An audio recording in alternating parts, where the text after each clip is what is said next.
Hello, everybody, and welcome to Reading the Bible in 1 year. And we are on day 114. It is April 24th, so I'm going to go ahead and just get started with our Oswald Chambers quote for the day. And this comes from Luke 10:20, and it says, "The warning against desiring spiritual success.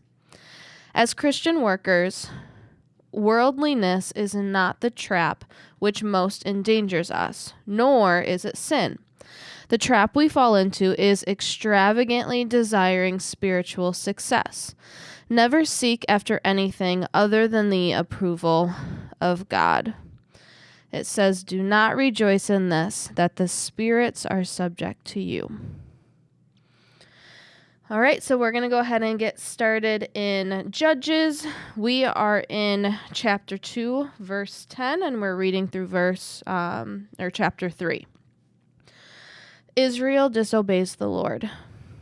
After that generation died, another generation grew up who did not acknowledge the Lord or remember the mighty things he had done for Israel. The Israelites did evil in the Lord's sight and served the images of Baal. They abandoned the Lord, the God of their ancestors, who had brought them out of Egypt. They went after other gods, worshiping the gods of the people around them. And they angered the Lord. They abandoned the Lord to serve Baal and the images of Ashtoreth. This made the Lord burn with anger against Israel. So he handed them over to the raiders who stole their possessions. He turned them over to their enemies all around, and they were no longer able to resist them. Every time Israel went out to battle, the Lord fought against them, causing them to be defeated just as he had warned, and the people were in great distress. The Lord rescues his people. Then the Lord raised up judges to rescue the Israelites from their attackers. Yet Israel did not listen to the judges, but prostituted themselves by worshiping other gods. How quickly they turned away from the path of their ancestors, who had walked in obedience to the Lord's commands. Whenever the Lord raised up a judge over Israel, he was with that judge and rescued the people from their enemies throughout the judge's lifetime. For the Lord took pity on his people, who were burdened by oppression and suffering. But when the judge died, the people returned to their corrupt ways, behaving worse than those who had lived before them. They went after other gods, serving and worshiping them, and they refused to give up their evil practices and stubborn ways. So the Lord burned with anger against Israel. He said, "Because these people have violated my covenant, which I made with their ancestors, and have ignored my commands, I will no longer drive out the nations that Joshua left unconquered when he died. I did this to test Israel, to see whether or not they would follow the ways of the Lord, as their ancestors did. This is why the Lord left those nations in place. He did not quickly drive them out or allow Joshua to conquer them all." We're in chapter 3. The nations left Canaan. These are the nations that the Lord left in the land to test those Israelites who had not experienced the wars of Canaan. He did this to teach warfare to generations of Israelites who had no experience in battle. These are the nations: the Philistines, those living under the 5 Philistine rulers, all of the Canaanites, the Sidonians, and the Hivites living in the mountains of Lebanon, from Mount Baal Hermon to Lebo Hamath. These people were left to test the Israelites, to see whether they would obey the commands the Lord had given to their ancestors through Moses. So the people of Israel lived among the Canaanites, Hittites, Amorites, Perizzites, Hivites, and Jebusites, and they intermarried with them. Israelite sons married their daughters, and Israelite daughters were given in marriage to their sons, and the Israelites served other gods. Othniel becomes Israel's judge. The Israelites did evil in the Lord's sight. They forgot about the Lord their God, and they served the images of Baal and of Asherah poles. Then the Lord burned with anger against Israel, and he turned them over to King Cushan Rithashaim and Aram Naharaim. And the Israelites served Cushan-Rishathaim for 8 years. But when the people of Israel cried out to the Lord for help, the Lord raised up a rescuer to save them. His name was Othniel, the son of Caleb's younger brother Kenaz. The Spirit of the Lord came upon him, and he became Israel's judge. He went to war against King Cushan-Rishathaim of Aram, and the Lord gave Othniel victory over them. So there was peace in the land for 40 years. Then Othniel, son of Kenaz, died. Ehud becomes Israel's judge. Once again, the Israel did evil in the Lord's sight, and the Lord gave King Eglon of Moab control over Israel because of their evil. Eglon enlisted the Amorites and the Amalekites as allies, and then he went out and defeated Israel, taking possession of Jericho, the city of palms. And the Israelites served Eglon and Moab for 18 years. But when the people of Israel cried out to the Lord for help, the Lord again raised up a rescuer to save them. His name was Ehud, son of Gera, a left-handed man of the tribe of Benjamin. The Israelites sent Ehud to deliver their tribute money to King Eglon of Moab. So Ehud made a double-edged dagger that was about 1 foot long, and he strapped it to his right thigh, keeping it hidden under his clothing. He brought the tribute money to Eglon, who was very fat. After delivering the payment, Ehud started home with those who had helped carry the tribute. But when Ehud reached the stone idols near Gilgal, he turned back. He came to Eglon and said, "I have a secret message for you." So the king commanded his servants, "Be quiet," and he sent them all out of the room. Ehud walked over to Eglon, who was sitting along in a cool upstairs room. And Ehud said, "I have a message from God for you." As King Eglon rose from his seat, Ehud reached with his left hand, pulled out the dagger strapped to his right thigh, and plunged it into the king's belly. The dagger was so deep that the handle disappeared beneath the king's fat. So Ehud did not pull out the dagger, and the king's bowels emptied. Then Ehud closed and locked the doors of the room and escaped down the latrine. After Ehud was gone, the king's servants returned and found the doors to the upstairs room locked. They thought he might be using the latrine in the room, so they waited. But when the king didn't come out for a long delay, they became concerned and got a key. And when they opened the doors, they found their master dead on the floor. While the servants were waiting, Ehud escaped, passing the stone idols on his way to Syria. When he arrived in the hill country of Ephraim, Ehud sounded a call to arms. He then led a band of Israelites down from the hills. "Follow me," he said, "for the Lord has given you victory over Moab, your enemy."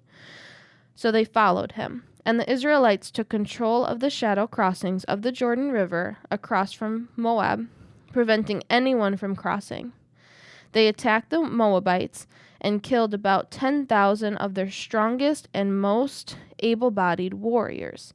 Not one of them escaped. So Moab was conquered by Israel that day, and there was peace in the land for 80 years. Shamgar becomes Israel's judge. After Ehud, Shamgar, son of Anath, rescued Israel. He once killed 600 Philistines with an ox goad. So now we'll turn over to Luke, and we're going to read in chapter 22, starting at verse 14. When the time came, Jesus said to the apostles, When the time came, Jesus and the apostles sat down together at the table. Jesus said, "I have been very eager to eat this Passover meal with you before my suffering begins. For I tell you now that I won't eat this meal again until its meaning is fulfilled in the kingdom of God." Then he took a cup of wine and gave thanks to God for it. Then he said, "Take this and share it among yourselves, for I will not drink wine again until the kingdom of God has come." So he took some bread and gave thanks to God for it. Then he broke it in pieces and gave it to the disciples, saying, "This is my body, which is given for you. Do this in remembrance of me."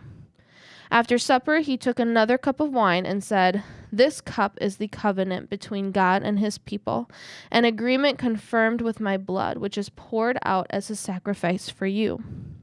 But here at this table, sitting among us as a friend, is the man who will betray me. For it has been determined that the Son of Man must die. But what sorrow awaits the one who betrays him?" The disciples began to ask each other which of them would ever do such a thing. Then they began to argue among themselves about who would be the greatest among them. Jesus told them, "In this world the kings and great men lord it over their people, yet they are called friends of the people. But among you it will be different. Those who are the greatest among you should take the lowest rank, and the leader should be like a servant. Who is more important, the one who sits at the table or the one who serves? The one who sits at the table, of course, but not here, for I am among you as one who serves. You have stayed with me in my time of trial, and just as my Father has granted me a kingdom, I will now grant you the right to eat and drink at my table in my kingdom, and you will sit on thrones judging the 12 tribes of Israel." Jesus predicts Peter's denial. Simon, Satan, has asked to sift each of you like wheat. But I have pleaded in prayer for you, Simon, that your faith should not fail. So when you have repented and turned to me again, strengthen your brothers. Peter said, "Lord, I am ready to go to prison with you and even to die with you." But Jesus said, "Peter, let me tell you something. Before the rooster crows tomorrow morning, you will deny me 3 times that you even know me." Okay, so we're going to go ahead over into the Psalms. We're in chapter 92.